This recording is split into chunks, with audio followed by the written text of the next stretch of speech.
தமிழ் ஈழ உணர்வாளரும் ஓவியரும் நடிகருமான வீரசந்தானம் உடல்நலக்குறைவால் காலமானார். அவரது உடலுக்கு விடுதலை சிறுத்தைகள் கட்சித் தலைவர் திருமாவளவன், நடிகர் சத்யராஜ் உள்ளிட்டோர் அஞ்சலி செலுத்தினர். மூச்சு திணறல் காரணமாக உடல்நலம் பாதிக்கப்பட்ட வீரசந்தானம் சென்னையில் உள்ள தனியார் மருத்துவமனையில் நேற்று உயிரிழந்தார். சென்னை தேனாம்பேட்டையில் உள்ள அவரது இல்லத்தில் வீரசந்தானத்தின் உடல் அஞ்சலிக்காக வைக்கப்பட்டுள்ளது.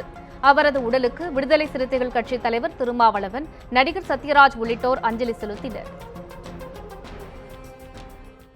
தனது கடைசி மூச்சு வரையில் தமிழ் தமிழ் என்றும் தமிழ் ஈழம் என்றும் பேசிக்கொண்டே இருந்த ஒரு தமிழ் தேசிய போராளியை தமிழ் சமூகம் இழந்து நிற்கிறது.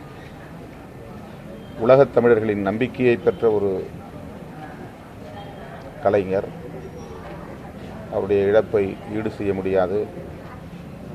அவரை இழந்து வாடுகிற குடும்பத்தினருக்கும் உற்றார் உறவினர்களுக்கும் தமிழ் தேசிய பற்றாளர்களுக்கும் விடுதலை சிறுத்தைகளின் சார்பில் எமது ஆழ்ந்த இரங்கலை தெரிவித்துக் கொள்கிறேன். கொண்ட கொள்கையில் உறுதியாக நிற்கிறவர். எவ்வளவோ இயக்கங்கள் இருந்தாலும் அவ்வளவு இயக்கங்களும் மதிக்கக்கூடிய ஒரு போராளி அவர். அவருடைய இழப்பு தமிழ் தேசிய போராளிகளுக்கும் ஈழ விடுதலை போராளிகளுக்கும் ஒரு தாங்க ஒண்ணா துயரம். அவருடைய துயரங்களில் நானும் பங்கு பெறுகிறேன்.